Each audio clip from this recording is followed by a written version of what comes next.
Deportes a todo color presenta de 2 a 3 preguntas.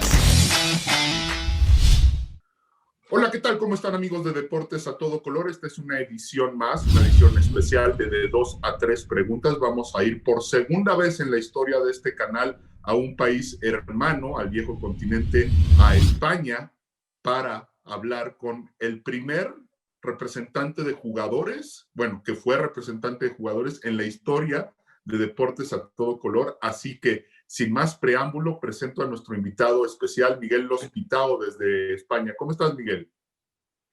Buenos días, buenas tardes aquí en vuestra tierra, España. Bien, aquí esperando a la entrevista y con mucho gusto. Un placer estar con vosotros. No, el placer es nuestro. Te presento a quienes vamos a ser parte de la misma. Héctor Hernández, Víctor Lona y Sebastián Castillejo. Yo soy Dan Friedman y los invito a seguirnos en nuestras redes sociales de Deportes a todo color en YouTube, en Instagram, en Facebook y en Twitter para que podamos hacer este tipo de entrevistas que, Miguel, te voy a dar una garantía en Deportes a todo color. Esta entrevista no sabemos si va a ser buena o va a ser mala, eso nos lo dirás tú al final. Lo que te garantizamos es que va a ser una única y muy diferente y nunca has tenido una así en tu vida. Así que mi primera pregunta, la más importante es, ¿estás listo?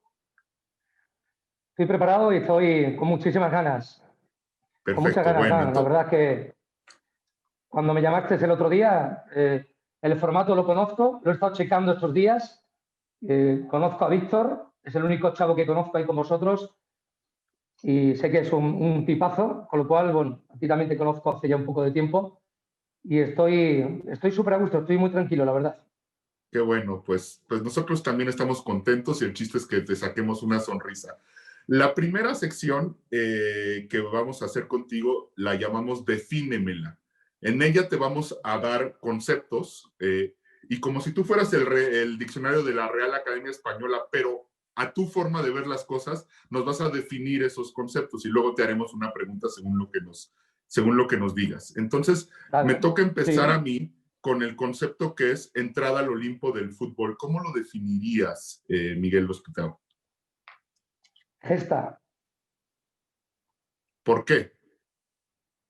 Bueno, una gesta, si vamos al diccionario, la palabra gesta, la definición propia de la gesta es algo que sin herramientas uno consigue resultados óptimos en poco tiempo después de una lucha titánica en contra de muchos elementos.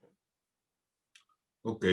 Sí, me queda muy claro y obviamente nos estamos refiriendo al título de tu libro en el que habla de todo tu pasar por este país, ¿no? Por México, el cual te abrió las puertas, bueno, pues ya el milenio pasado, ¿no? Y suena raro, pero el milenio pasado.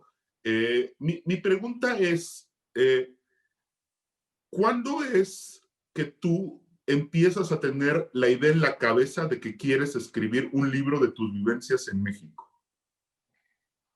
Bueno, pues el detonante o la fecha en concreto fue cuando comencé a desarrollar la operación Benito Floro, Dan.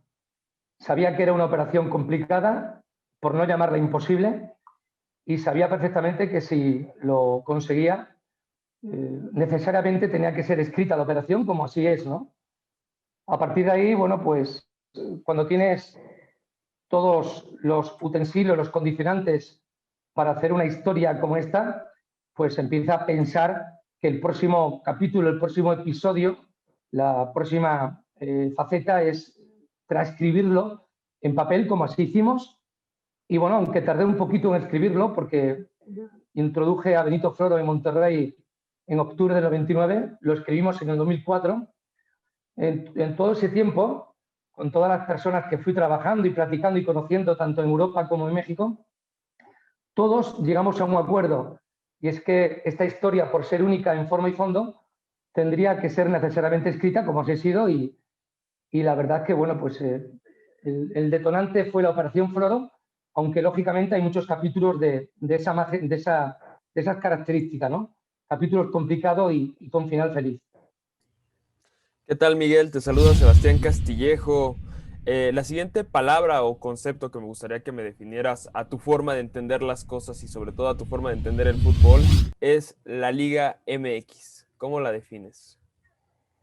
Bueno, yo llego con 25 años, siendo un reconocido, un tipo no reconocido en México, no conocía absolutamente nada. Aquí en España, para contestarte, permíteme un prólogo, ¿vale? Para asegurarme mi respuesta y no defraudar. Era un total desconocido en México, exceptuando a Hugo Sánchez y algún jugador que otro que vino a la Liga de México, de España, perdón, pues lógicamente teníamos un desconocimiento total. Allí en México, de enero a mayo del 98, empecé a descubrir un nicho de mercado importante en su fútbol, en el valor del futbolista, y desde ese minuto cero comencé a platicar del fútbol mexicano en Europa, en España sobre todo, a intentar exportar el valor del futbolista mexicano porque había muchísima calidad. Me quedaba saber cuál era el engranaje, ¿verdad? El engranaje deportivo, directivo y de la federación que cosía el fútbol mexicano, y ahí sí vi algunas lagunas. Y bueno, pues creo que desde el 98 hasta ahora ha crecido mucho. Creo que han copiado, intentado copiar, a veces sin éxito, el modelo de Europa, y hoy por hoy para mí la Liga de México está entre las 10 mejores del mundo.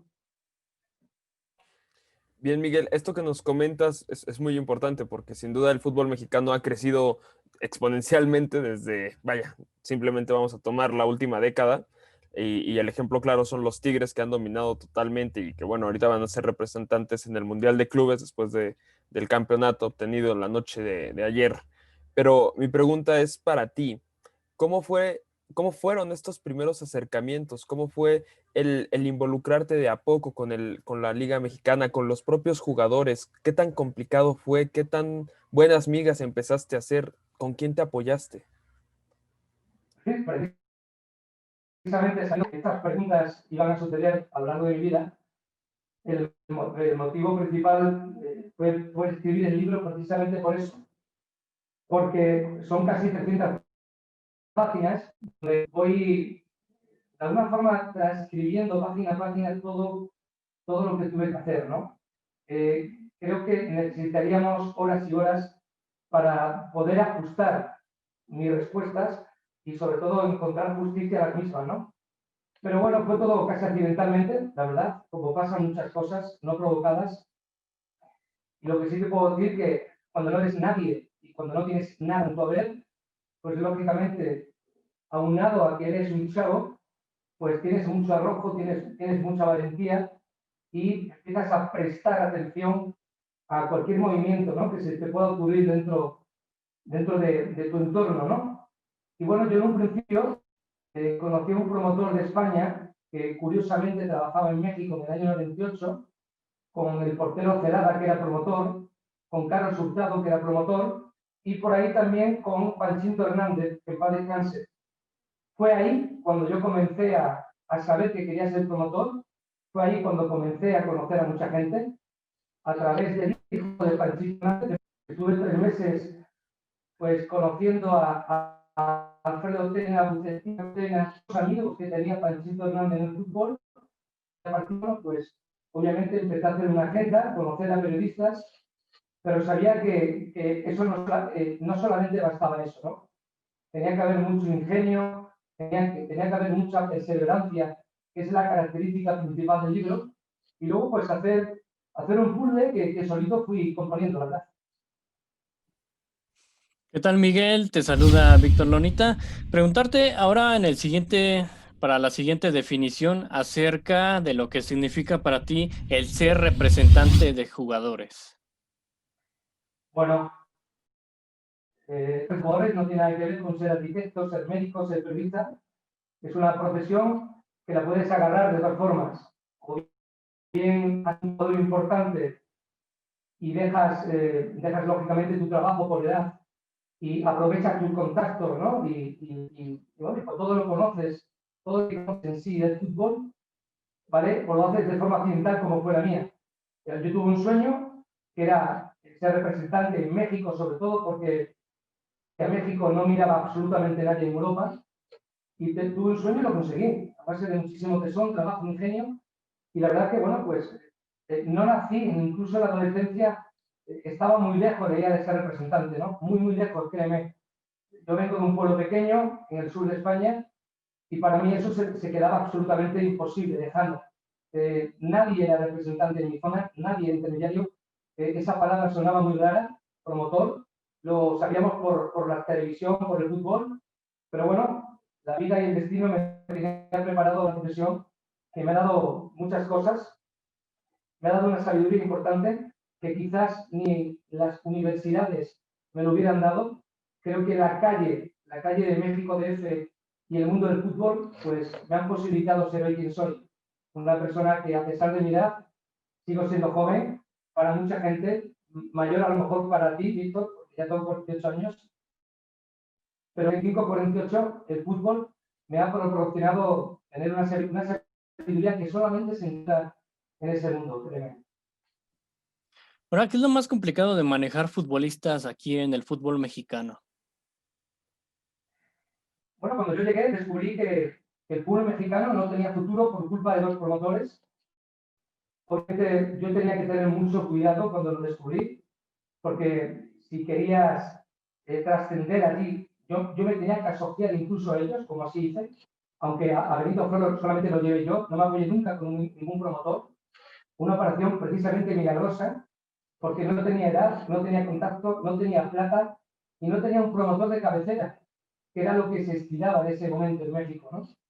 Y bueno, pues yo descubrí eso, descubrí que México era muy grande en infraestructura, en plata, en dinero, en jugadores, había jugadores muy buenos, pero estaba podrido, ¿vale? Para que se me entienda, porque había promotores de cabecera donde tenía todo comprado. No es una crítica, cuidado.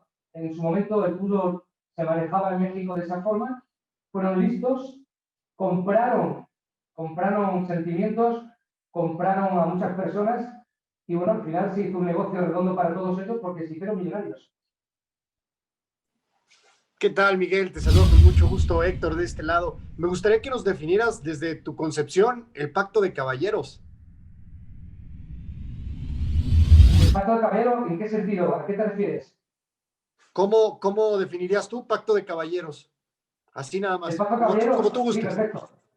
Vale, genial. Pues el Pacto de Caballero para mí es tan importante que hoy por hoy, y después de 21 años en el mundo del fútbol, nunca lo he roto. Jamás he roto un Pacto de Caballero. El Pacto de Caballero es el que, a nivel personal, y luego hablaremos de Guillermo si queréis, de Billy, es el que firmé en el 15 de septiembre del 2005. Yo tenía unas formas, una forma de proceder que me han hecho triunfar en Europa y en México sobre todo, que era que a pesar de la plata, a pesar del vicio, a pesar de la mafia o la corrupción, yo jamás incrementé, jamás salté ese Pacto de Caballero y las personas que me conocen, que son muchas en el fútbol de México, lo saben. Conmigo solamente hay un trato, ese es un Pacto de Caballero, que no se salta por nada, ¿entiendes? Y ese Pacto de Caballero que bien indicas y que bien mencionas, fue el que me llevó a tener una amistad increíble, importante, maravillosa y carnal con Billy Álvarez, que le extraño mucho y que hablaremos de él si queréis. Claro. Lo que nos dices es bien interesante y a mí algo que me surge de lo que nos has estado contando es, entre tantas cosas, ¿cuál es la función entonces de los periodistas en tu profesión, en a lo que te dedicas, en la promoción? Bueno, yo lo voy a quedar para que la gente lea el libro. Me consta que lo está comprando mucha gente en México, porque en la operación Benito Floro hay un periodista reconocido en México muy importante que fue crucial. Fue crucial porque yo llegué a él a través de una información de una amiga que tenía en México. Yo tenía una información muy privilegiada, muy privada de ese periodista. Y bueno, pues yo ahí fui un poco curioso, fui un poco ingenioso, fui un poco estratega si lo quieres, pero nunca abandonando el corazón, el sentimiento y nunca abandonando mi honestidad en el trato, ¿no? Y para mí ese periodista fue crucial porque es el que me pasó contactos, me pasó teléfonos y de alguna forma, bueno, pues yo en esa época que no tenía plata me ahorró muchos costos y la llamada que yo necesitaba del Club Monterrey me la proporcionó él cuando el Indio Solari le destituyeron de Monterrey y él, pues, la última hora, digamos, me la dio vía telefónica y gracias a él yo llamé a Monterrey y nos pusimos de acuerdo, don Fernando Arredondo y yo, que ahora en paz descanse, estará en el cielo, ¿vale? Me llamó por teléfono a las 12 de la noche, se quedó grabado en el buzón de voz un mensaje que cambiaría para mí la vida, para siempre, porque lógicamente en ese momento estuve a punto incluso de decir me rindo, no puedo ser promotor en esas condiciones, y bueno, pues ese mensaje que entre comillas fue muy importante para mí, entre comillas no, fue muy importante para mí, entre comillas me salvó la vida. Es muy interesante y todo esto, pues obviamente para los que compremos tu libro, pues va a estar ahí. Vamos a pasar a una nueva sección que nosotros debutamos, digamos, esta semana. Antes de nada Sí. porque son muchas preguntas, de momento son pocas y buenas, pero hay mucha información que yo podría dar. El periodista trabajaba en TV Azteca y en octubre del 99 pactamos una entrevista de los protagonistas, aprovechando que José Ramón Fernández, con el que luego trabajé en el 2007 como corresponsal, se iba a Nueva York en una junta y por ahí nos metimos y fue una entrevista que, bueno, que para mí fue determinante porque presenté a Benito Floro en directo. Estaba Francisco Javier González, André Marie Faitelson, ¿vale? Y uno de esos periodistas que te menciono fue el que junto conmigo pactamos una entrevista que fue crucial para luego. Ok, y como tú dices, hay que leer el libro para saber de quién se trata y es un tema sumamente interesante, Miguel. Bueno, vamos a pasar a una siguiente sección que te digo debutó esta semana que se llama ¿Qué tan lejos está de la realidad? Te vamos a presentar 4 situaciones y que tú nos digas, ¿está lejos, está cerca, es la realidad? Como tú quieras, ¿no?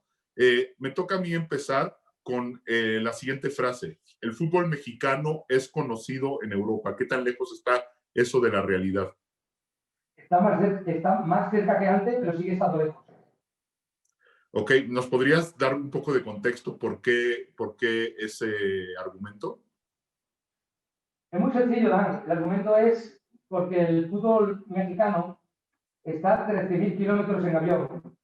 Porque Europa es donde está todo el oro mediático, donde está todo el oro, la plata, donde están los grandes equipos, los grandes jugadores, los grandes clubes. Con lo cual, yo una de las cosas que presumo, y lo hago con total sencillez aquí en Europa, y la gente lo sabe, es que si yo no hubiera ido a México en el año 28, estoy convencido que los Rafa Márquez, los Torrado, los Cuauhtémoc Blanco, los de Nigris, no hubieran estado en México, aquí en Europa. Y no te voy a decir jamás, pero era muy probable de que nunca hubieran estado aquí. Te digo esto, aprovecho para contestarte a tu pregunta, ¿no? O sea, el fútbol mexicano ha crecido mucho a nivel mundial. Hoy todo el mundo sabe dónde está México, pero lo que es la dinámica de que un europeo, un español, prenda la televisión para ver un América Tigres o Cruz Azul es prácticamente difícil o imposible. Bien, Miguel, la siguiente pregunta de esta nueva dinámica, ¿qué tan lejos de la realidad es que lo mejor que le pudo pasar a tu vida fue llegar a México? No, fue lo mejor que me ha pasado en mi vida, lógicamente. Yo amo, idolatro a México, a la Ciudad de México sobre todo, es una selva maravillosa que me enseñó todo. Lo que soy hoy, soy gracias a México, gracias a su gente, a su hospitalidad, a los lobbies de los hoteles, a los metros, a los puertos, las plazas de... fíjate, yo viví en Escandón durante 3 meses y todas las noches me iba al Ángel de la Independencia. Toda la noche me sentaba allí sin ser nadie y rezaba, reflexionaba, soñaba que algún día podría ser lo que soy, ¿no? Entonces, México está en mis oraciones, tenéis a un embajador absoluto aquí. Yo hablo con mi Ángel Gil, con Pablo Futre, con Emilio Butragueño, con todo el mundo en España y, lógicamente, pues os pongo en un lugar muy alto donde merecéis porque es un país maravilloso, injustamente tratado en Europa, ¿vale? Porque hay un dato muy curioso. Yo tengo 21 años en México, he ido 14 veces. La última vez fue el 28 de julio del 2020, hace poquito. Y nunca me pasó absolutamente nada. Jamás. Agarré taxis cuando era 8, en el año 99, 2000, 98, a las 4 de la mañana en cualquier colonia y nunca me pasó nada, todo lo contrario. Así que amo México, viva México, y para mí México fue el principio del fin. Perfecto, Miguel. Ahora vamos con el siguiente de qué tan lejos está de la realidad. ¿Qué tan lejos está de la realidad que los representantes de jugadores le hacen bien al fútbol mundial? Está muy lejos. Bueno, a ver, esa respuesta yo la tengo muy fácil. Muy fácil. Una cosa es lo mal que se trabajó en México en los años 80 como promotor, que satanizó por completo la profesión. Y otra cosa es que cualquier jugador en Europa, cuando ya tiene 9 años, tiene promotor. Porque el promotor hace un trabajo impecable en ese sentido, ¿entiendes? Hace un trabajo, un desarrollo de su carrera personal y profesional impecable y no se entendería en Europa, en países del primer mundo, donde el fútbol es lo máximo y donde es una industria potente, no se entendería que un jugador no tuviera representante. Por último, Miguel, ¿qué tan lejos está de la realidad que México algún día será campeón del mundo? Lo veo imposible. Pero también lo veía imposible con España, ¿eh? Lo que pasa que México lleva unos 40 años de retraso de trabajo. Y es por ello, ¿vale?, que hoy por hoy el fútbol mexicano, la pregunta que me haces, si se lo haces a cualquiera, si te contesta honestamente, te diría lo mismo que yo, te diría, o sea, imposible. ¿Qué significa que haya un retraso de 40 años? Vamos a hacer una regla de 3. Si el fútbol mexicano hoy, a nivel federación, a nivel estadios, a nivel jugadores, ha crecido muchísimo, porque es cierto, imagínate si hace 40 años las cosas se hubiesen hecho mejor. Estaríamos hablando de que México estaría en una semifinal, en un mundial. Estoy convencido porque hay mucho, mucho talento. Pero luego los mundiales como la Copa de América o cualquier evento de esas características, ¿vale?, tienen que ver mucho con la mentalidad del futbolista. Nosotros, España, empezamos a crecer cuando el futbolista español empezó a emigrar a Italia, emigrar a Inglaterra. Comenzamos a hacer una selección de jugadores que en mente estaban fuertes, fortalecidos, que era el hándicap negativo que el español tenía. Éramos muy buenos, la furia era una etiqueta, pero nos faltaba mentalidad para soportar resultados negativos. Y eso fue lo que nos pasó con Vicente del Bosque y con Luis Aragonés. Y México le pasa un poco eso. Mientras mejor trabajemos en las fuerzas básicas, donde menos corrupción haya, y lógicamente donde el futbolista mexicano exporte a Europa, la selección mexicana algún día estará muy cerca de los mejores, pero muy lejos, muy, muy lejos de ganar un mundial. Sí, me queda claro, y aparte cuando uno ve cuántos países han ganado un mundial y la excepción que es España y Francia, que se metieron a un grupo de países que ganaban el mundial, que eran los mismos, pues México está en una lista de espera en donde hay muchos otros como Holanda que nunca han ganado un mundial y que están muy, muy por arriba en su desarrollo futbolístico, ¿no? Portugal, se me ocurren otros tantos, ¿no? Pero bueno, vamos a pasar a la siguiente sección. Esta la hemos hecho varias veces, se llama Aprendiendo B. Lo que queremos es que nos conceptualices el aprendizaje o la mayor virtud de los personajes que te vamos a mostrar a continuación. Y obviamente que nos des una explicación de por qué piensas así. Me toca a mí empezar con alguien que ya mencionaste al principio de esta entrevista. Guillermo Álvarez Cuevas, Billy Álvarez. ¿Qué se le puede aprender al expresidente ahora de Cruz Azul? Bueno, cuando se tienen 15 años de conocimiento de una persona, uno tiene el valor, pero sobre todo tiene la base inequívoca de que todo lo que vas a decir de esa persona es verdad y real. Mira, conozco 800 personajes en México, directivos, entrenadores, jugadores, directores deportivos, dueños de equipo. A lo mejor me quedo corto, pero conozco a 800, 700, 800. Vale. He comido, he platicado, he aprendido, me he sorprendido con muchos.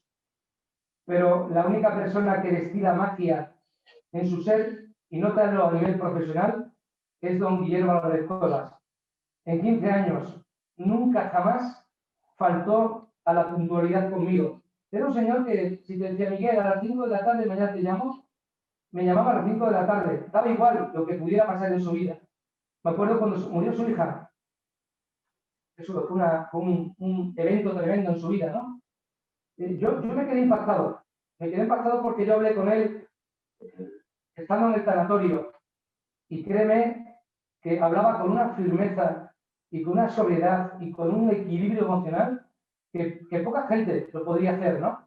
Guillermo Álvarez Cuevas, si no hubiera tenido lo que ha tenido alrededor, envidias, muchas envidias familiares que yo le he vivido porque yo estuve con su hermano desde el año 2000 al 2003, yo llevé 2 jugadores a las fuerzas básicas de Cruz Azul y le conocí muy bien, pero si Guillermo Álvarez Cuevas hubiera tenido el amor, el apoyo real y que la gente cercana a él hubieran aceptado de que el mero es él, obviamente no estaríamos hablando ahora de Guillermo Álvarez Cuevas fuera de la justicia, ¿entiendes?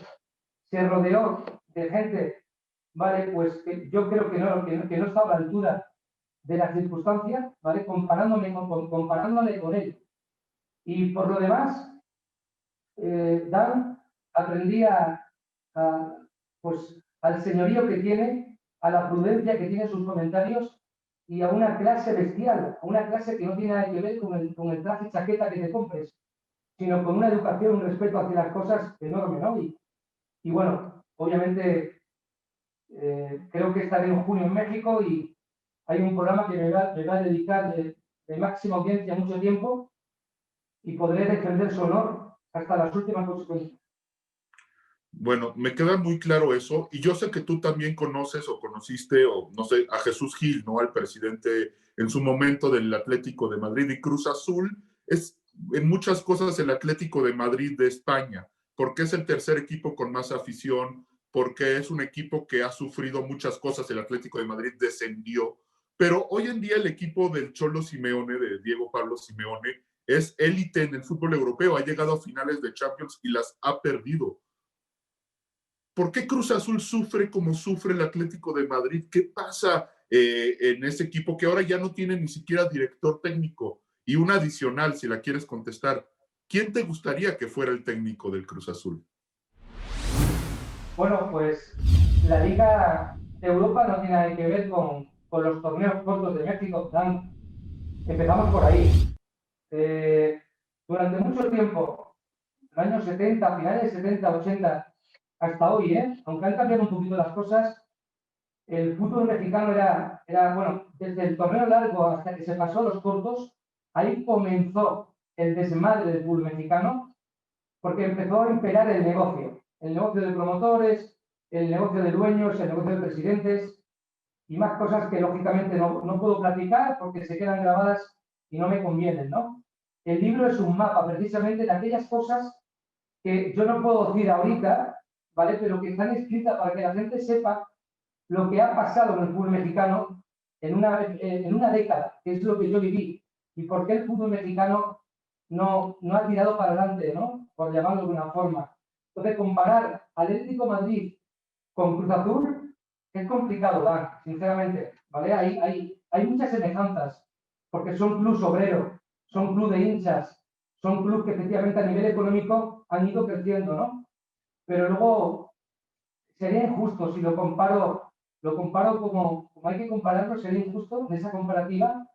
Y Jesús Gil no tiene nada que ver con Guillermo Álvarez Cuevas. Son cosas distintas, son personas distintas y son dos mundos muy distintos, ¿no?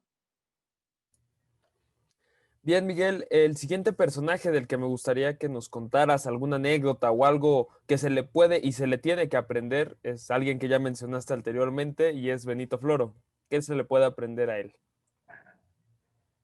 Mira, Benito Floro, cuando comencé a soñar para ser promotor y cuando comencé a ser un loco, de pensar que algún día iba a poder romper las estructuras que tenían los promotores en México en el año 98-99, ya estaba yo imaginando, ya estaba pensando qué director técnico podría llevar a México. A ver, tiene que ser un entrenador que haya entrenado un equipo importante, el Real Madrid, tiene que ser un entrenador que tampoco tenga mucha plata, que no sea muy conocido, y tiene que ser un entrenador que venga de abajo. Si recordáis, Benito Floro entrenaba al Albacete, un equipo de segunda división A.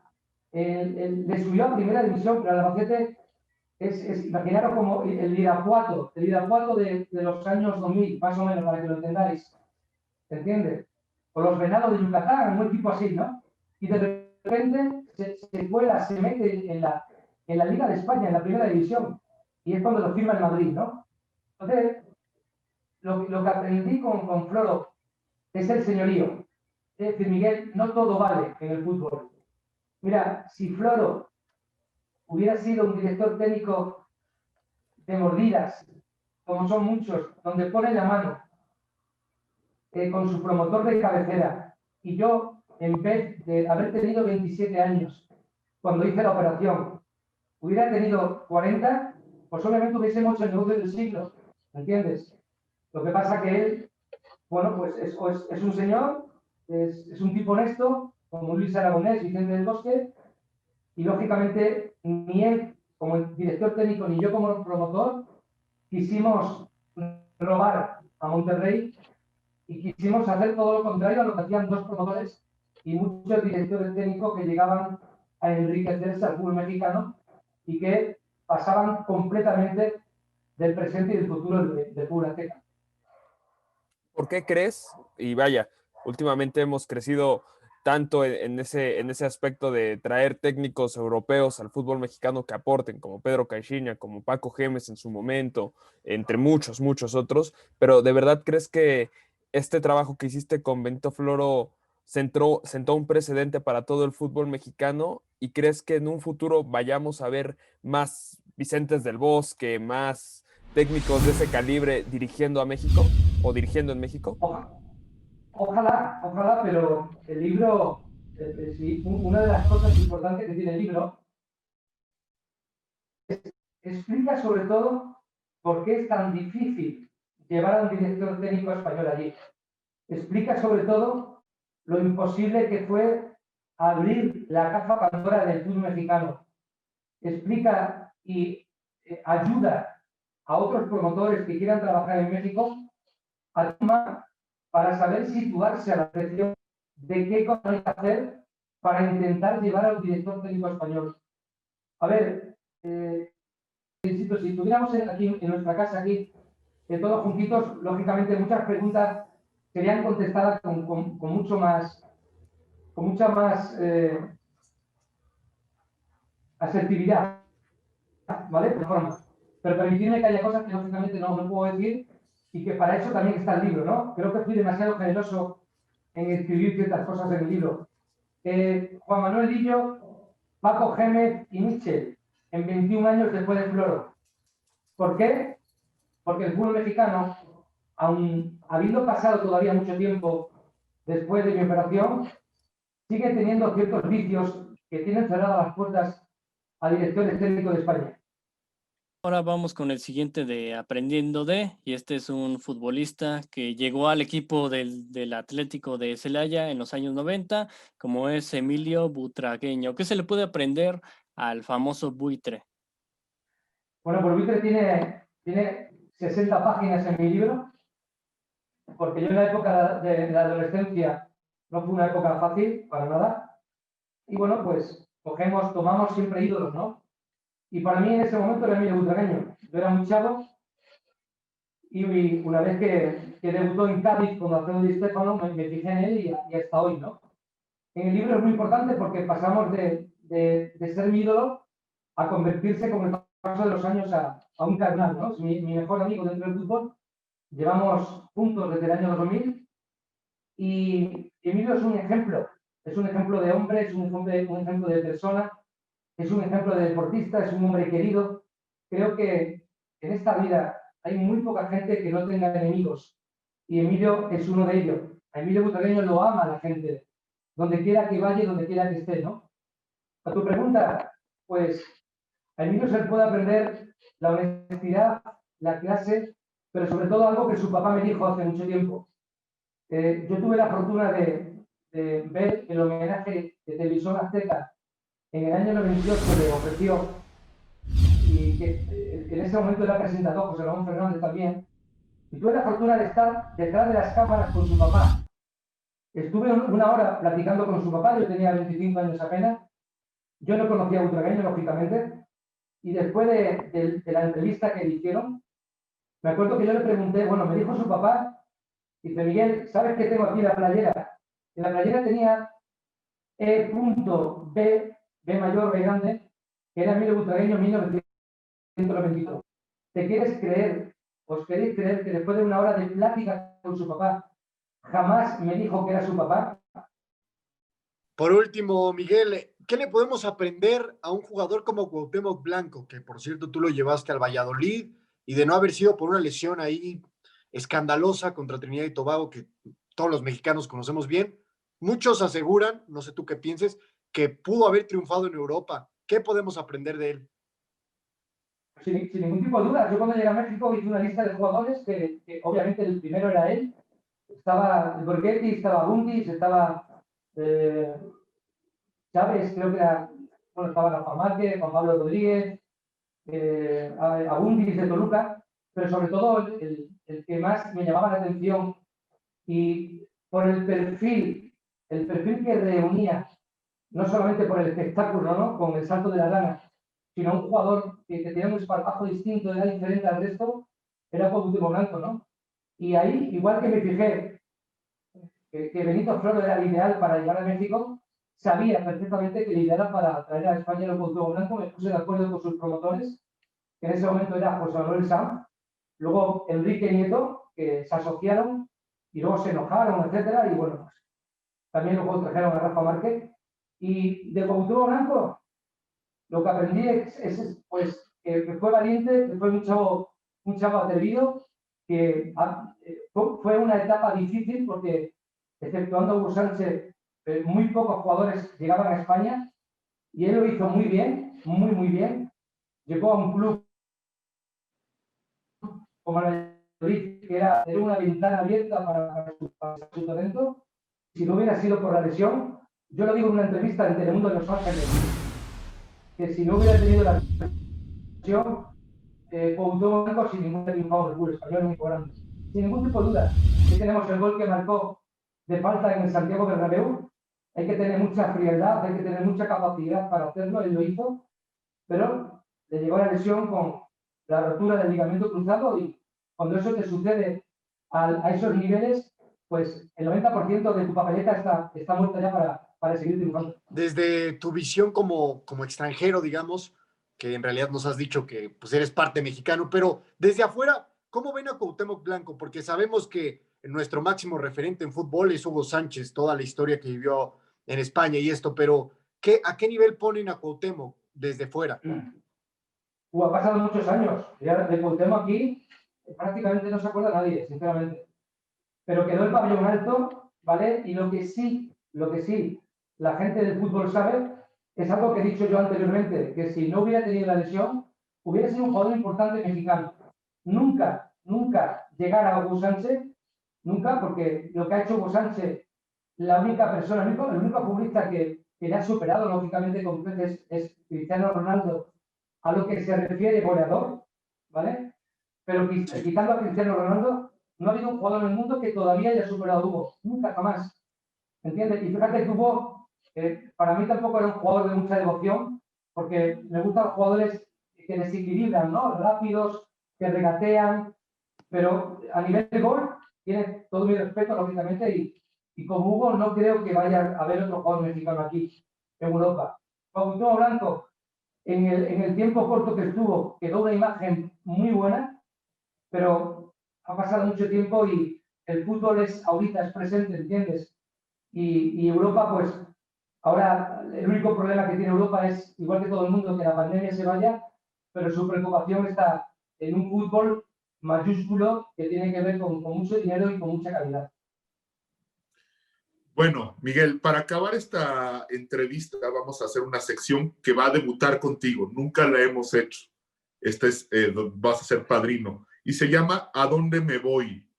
Lo que vamos a hacer es que cada uno de nosotros va a hacer como si fuera un jugador actual o un entrenador actual. Y bueno, tú ya no te dedicas a la promotoría, lo sabemos, pero vamos a asumir que fuera el caso.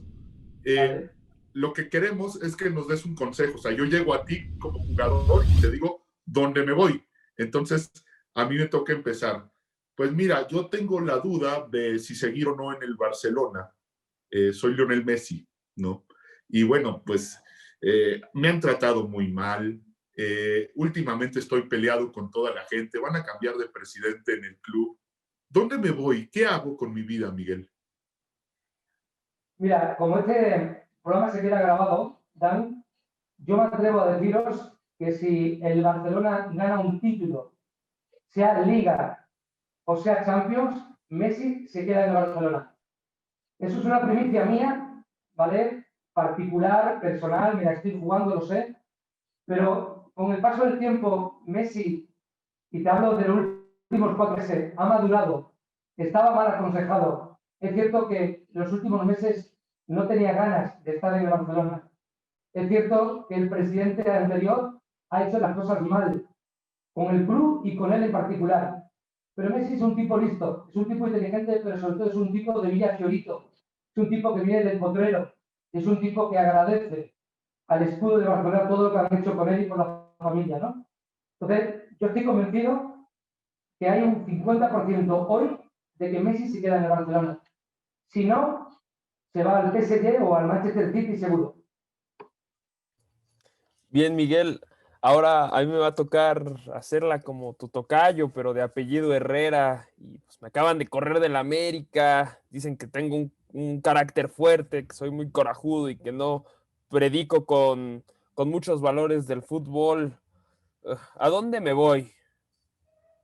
Bueno, el Piojo es un director técnico que ha tenido la posibilidad y le han permitido mostrar todo su potencial, eso es cierto. O sea, un director técnico que ha ganado títulos, un director técnico bueno, pues que ha sido campeón con el América en Europa, obviamente es conocido, ¿vale? Porque es el Madrid, digamos, de aquí de España, y cuando un director técnico ha estado durante muchos torneos en América, obviamente tiene ventanas abiertas, eso está claro, ¿no?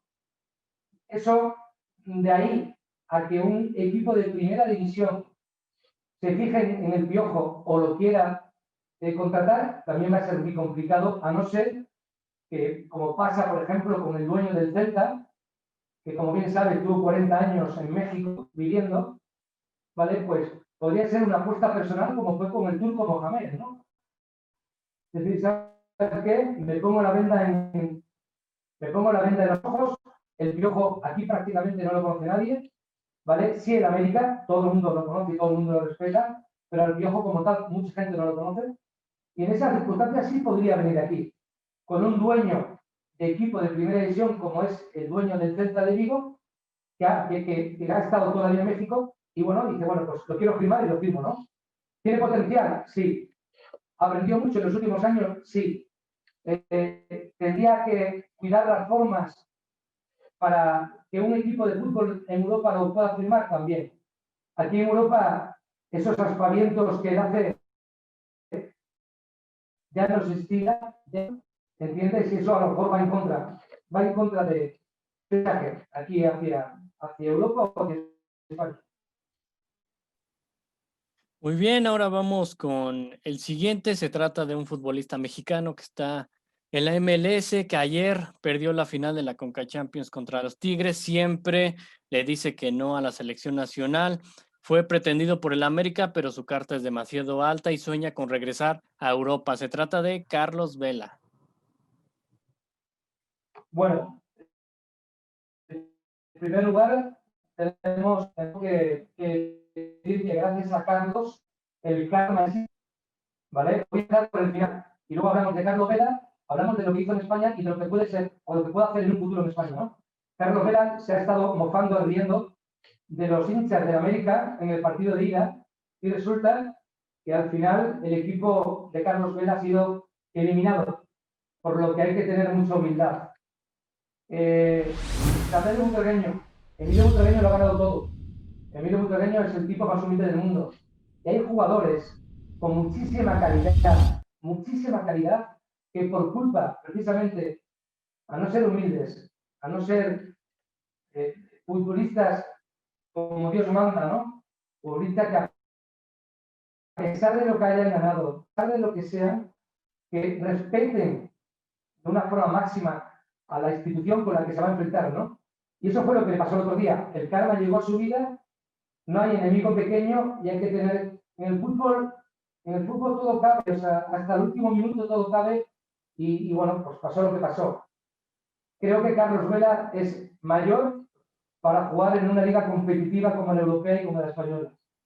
Que pueda venir, que pueda aterrizar en un club de la media tabla o en un club puntero de segunda para terminar sus años, sí. Pero se fue a Europa precisamente porque no le alcanzaba su físico.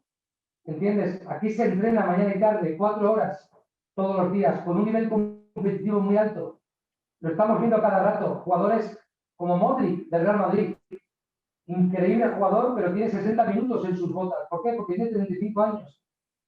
Pues bueno, Carlos Vela, todo lo que fue y todo lo que dio del fútbol español se queda en casa.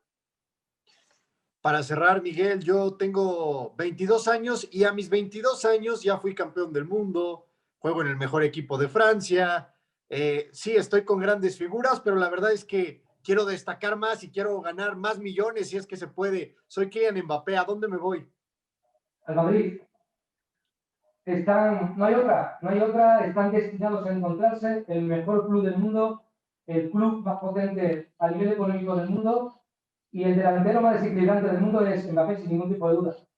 Estamos hartos de verle todos los domingos, que juega incluso al 70% de sus posibilidades, porque el PSG es un club muy rico, pero Francia no es España, Francia no es Inglaterra. El futbolista llega a aburrirse, no tiene retos por delante y obviamente sí o sí se va a Madrid y Mbappé va a ser jugador en Madrid en la temporada 22-23.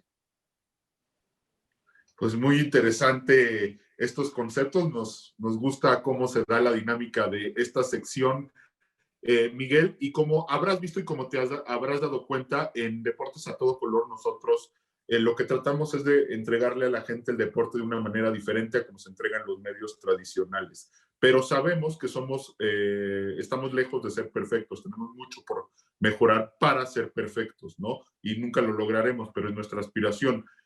Y creemos que la mejor manera de hacerlo es a través de la autocrítica y de la crítica de quienes entrevistamos. Es por ello que siempre a nuestros entrevistados acabamos las entrevistas pidiéndole una retroalimentación, qué les gustó y qué no les gustó de la entrevista y sale íntegro. Así que, ¿qué te gustó y qué no te gustó de esta entrevista, Miguel?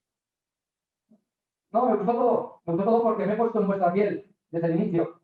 Habéis sido muy inteligentes en un momento complicado de crisis absoluta. Sabéis que no podéis competir con grandes televisoras de México, pero vuestro Benito Floro es esto. Vuestro Benito Floro está ahí. Habéis visto un nicho de mercado gracias a las redes sociales como YouTube, ¿vale? No para competir con grandes libros si enseña algo, es que no hay imposibles. Por lo que el motivo de acceder a la entrevista es porque yo he estado con ustedes pues hace ya muchísimo tiempo. Empecé de la nada compitiendo con los grandes, nunca dejé de ser yo, nunca dejé de soñar y al final conseguí mi propio, que es vuestro canal de televisión. Así que lo único que puedo decir es felicidades, estuve muy a gusto, es un formato distinto, como tú me decías, vais a tener mucho futuro, el virus se va a morir dentro de poco, vamos a volver con más fuerza, con más ganas. Esta crisis nos ha permitido crear nuevos vehículos de trabajo, como por ejemplo este canal YouTube que tú emprendes, y en ese sentido creo que tenéis mucho futuro. La juventud es otra cosa, el tipo de preguntas, los gestos que hacen, la formulación de las mismas, y en ese sentido he estado súper a gusto, muy agradecido a que me hayáis localizado. Es cierto que había material, si tú quisieras, para buscar o intentar encontrar respuesta más escabrosa, te lo agradezco muchísimo, ¿vale? Creo que en ese sentido lo habéis portado muy bien conmigo y os auguro mucho futuro. espero que cuando vaya a México, pues esta entrevista ya sea a nivel personal, a nivel presencial, y aquí tenéis a un amigo, vuestra casa, y cualquier cosa que os pueda echar una mano, adelante, porque sé lo que es soñar alto, empezar de cero, ser todo competencia, no tener apoyos, pero la vida es perfecta, todos tenemos un plan, y siempre digo que para el valiente, para el audaz y para el noble en su comportamiento, la vida le tiene una puerta al cielo, sin ningún tipo de dudas. Pues muchísimas gracias, Miguel. A nombre de Sebastián Castillejo, de Víctor Lona y de Héctor Hernández, yo soy Dan Friedman. Les reitero, síganos en nuestras redes sociales de Deportes a Todo Color, Facebook, Twitter, Instagram y YouTube. Deportes a Todo Color nos pueden encontrar. Y bueno, para que este tipo de entrevistas puedan seguir saliendo, necesitamos de ustedes. Así que ahí se los encargamos y feliz año, feliz Navidad a todos. Nos vemos hasta el próximo año. Esta fue la última entrevista del año en Deportes a Todo Color. Hasta la próxima.